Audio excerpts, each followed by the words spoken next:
이제 인생을 살아가면서 누군가에게 도움을 받기도 하고 또 우리가 누군가에게 도움을 주면서 그렇게 서로 영향을 주며 살아가곤 합니다.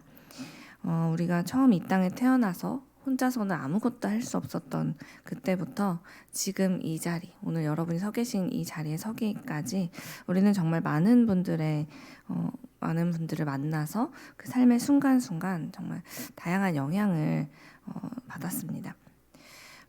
그 중에는 대가를 바라지 않고 그저 우리에게 사랑을 주고 또 주셨던 그런 가족들과 또 은인들을 통한 선한 영향력을 우리는 받기도 했고요. 또 반대로 나를 쓰디쓴 배신과 쓰라린 실패의 경험으로 이끌었던 사람들의 그런 영향력 또 받은 적이 있습니다. 그 모든 것이 어우러져서 오늘 나의 삶을 아마도 이루었겠죠. 그래서 우리의 삶에서 복된 만남은 참으로 중요합니다. 그래서일까요? 오늘 말씀을 묵상하는 중에도 저는 20절 말씀이 제 마음에 계속 남았는데요. 20절 말씀을 우리말 성경으로 잠시 읽어드릴게요. 지혜로운 사람들과 동행하는 사람은 더욱 지혜로워지지만 어리석은 사람들과 어울리는 사람은 망하게 된다. 라는 말씀이 있어요. 저는 이제 어려서부터 어머니를 따라서 뭐 새벽 기도나 또 이제 저희 중요한 순간순간들 엄마가 항상 기도해 주실 때 저희 가족들의 복된 만남을 놓고 항상 기도하셨던 기억이 있어요. 그러다 보니 어느새 이제 가랑비에 옷 젖듯이 저의 삶에도 그 기도가 배어들어서 저도 항상 저의 기도에 저희 소중한 사람들의 복된 만남을 놓고 기도하는 것이 저에게도 배어 있는데요. 그래서 저는 오늘 말씀을 보면서 더더욱 나도 이런 삶을 살고 싶다라는 간절한 마음이 생겼어요. 어리석은 사람과 어울리다가 망하게 되는 그런 삶이 아니라 지혜로운 사람과 동행하여 더욱 지혜로워지는 그런 사람이 되고 싶다라는 마음 말이죠. 그렇다면 우리가 동행해야 할 이 가까이 어울려야 할 이 지혜로운 사람은 어떤 사람을 말하는 것일까요? 오늘 본문에도 역시 그 답이 담겨져 있는데요. 13절 말씀을 제가 또 우리말 성경으로 읽어드리겠습니다. 말씀을 무시하는 사람은 망하지만 계명을 존중하는 사람은 상을 받는다. 라고 오늘 말씀은 이야기하고 있어요. 지혜로운 사람이 누구라고 이야기하고 있습니까? 지혜로운 사람은 바로 하나님의 말씀을 존중하는 사람. 지혜로운 사람들은 이 온 세상의 지혜가 우리 하나님께로부터 온 것임을 아는 사람을 의미합니다. 그래서 이 지혜로운 사람들은요, 그 지혜를 얻기 위해서 온 세상을 헤매고 다니면서 누가 가장 지혜로울까? 내가 어떻게 하면 그 지혜를 얻을 수 있을까를 찾기보다는 하나님 앞에 나와서 겸손한 태도로 엎드려 우리 주님의 말씀을 간절히 사모합니다. 그분의 말씀을 바라면서 주께서 주시는 그 말씀, 오늘 내게 이 하루를 시작하는 시간, 또 하루를 살아가면서 나에게 주시는 말씀들 하나하나를 정말 소중히 여기는 삶을 살아가게 된다는 것이죠. 그리하여 지혜로운 사람은 13절의 약속처럼 결국은 하나님께서 주시는 그 상을 받는 삶을 매일매일 누리며 살아가게 된다는 것입니다. 우리가 잘 알고 있는 다윗도 그런 삶을 살았던 사람이죠. 다윗은 하나님의 말씀을 늘 소중히 여겨서 그 말씀에 늘 가까이 가려고 노력했던 사람이었습니다. 그 결과 시편 119편 99절에서 그는 이런 고백을 하게 돼요. 내가 주의 증거들을 늘 읊조림으로 나의 명철함이 나의 모든 스승보다 나으며 라는 고백을 합니다.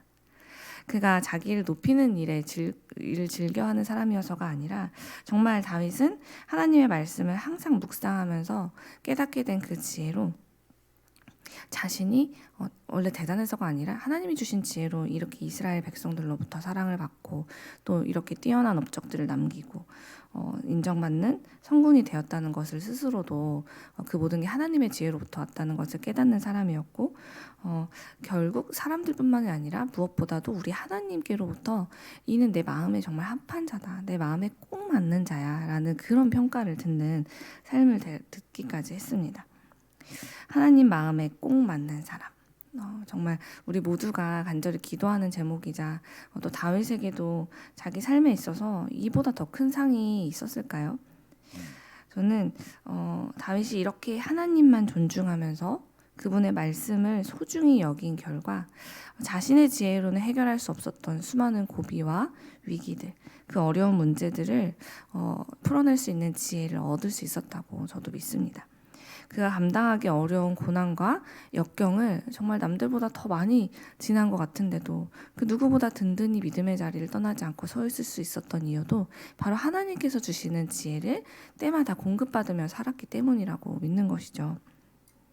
반면 어리석은 사람들은 어떤 태도로 살아가게 될까요? 13절에 또 동일하게 나와 있지만 어리석은 사람들은 하나님의 말씀을 무시하며 살아간다라고 말씀을 이야기합니다.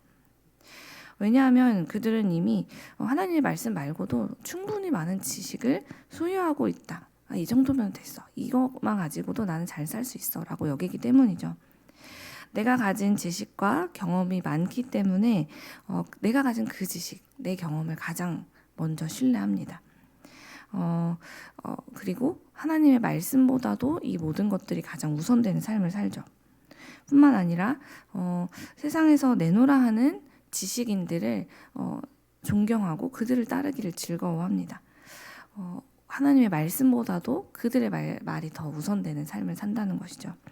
그래서 사람들의 말들을 온통 기억하고 보관하느라 우리의 마음이나 생각에 하나님의 말씀을 담아둘 자리가 없습니다. 또 하나님의 말씀을 구할 마음의 여유나 그럴 하나님의 말씀을 그렇게 중요하게 여기지도 않게 되죠. 그게 바로 하나님의 말씀을 무시하는 삶을 살아간다는 사람들의 모습입니다. 대표적인 인물로는 솔로몬의 아들인 르호보암을 들 수 있는데요. 그가 솔로몬의 뒤를 이어서 이제 왕위에 올랐을 때 이스라엘 사람들이 여로보암을 앞세워서 이제 르호보암에게 나온 적이 있었습니다. 그들은 이제 솔로몬 왕 때부터 시작됐던 자신들을 너무 혹사시키는 그 무거운 짐을 좀 경감시켜 달라고 이제 새로운 왕이 된 르호보암을 찾아왔었죠.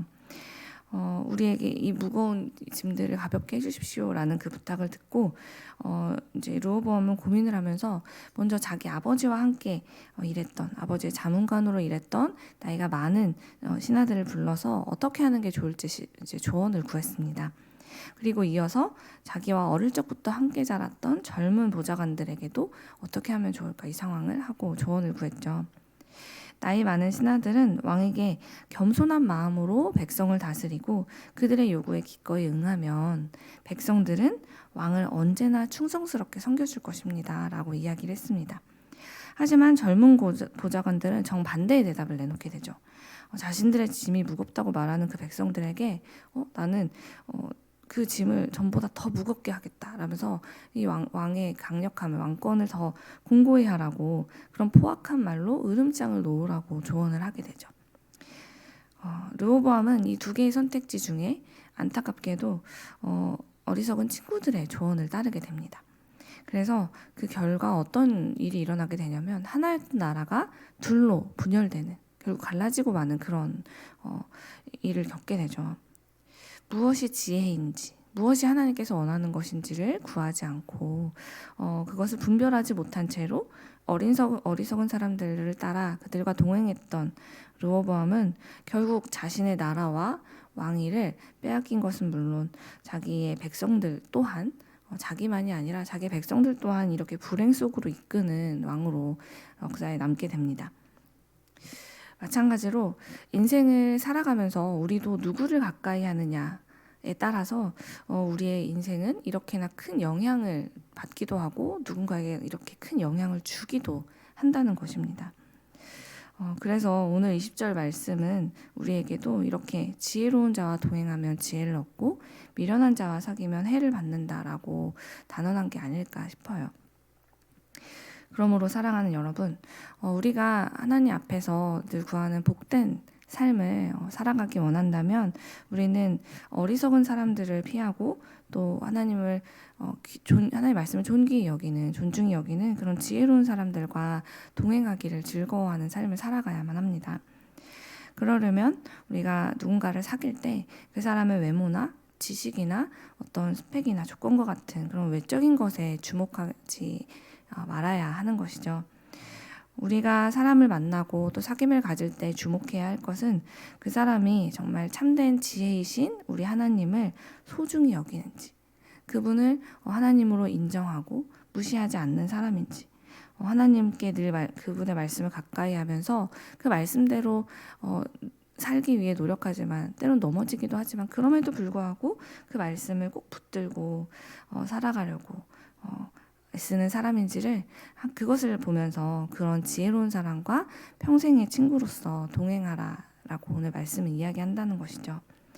왜냐하면 하나님은 당신의 말씀을 존중하고 소중히 여기는 그 지혜로운 사람들의 삶을 직접 책임져 주시는 분이라고 말씀을 우리에게 이야기하고 있기 때문입니다.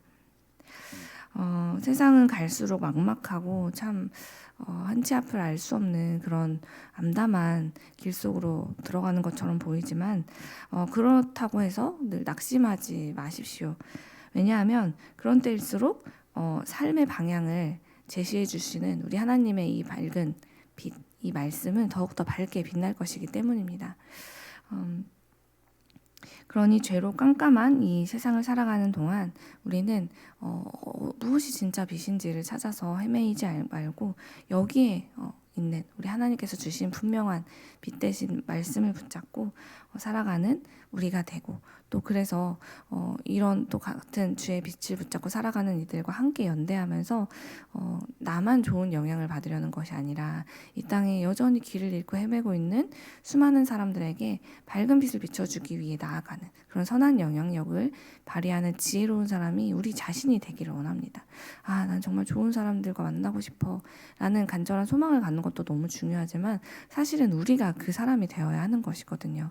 하나님께서 언제나 우리를 향해서 너희가 세상의 빛이 되라고 부르셨고 그렇게 우리의 교회를 세워주셨기 때문에 우리는 언제 어디서나 좋은 사람 어디 없을까?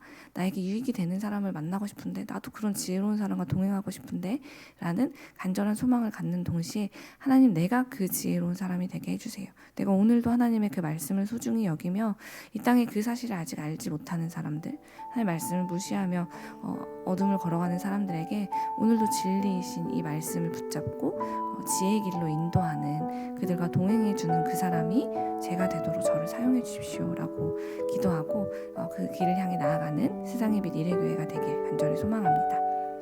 기도하겠습니다.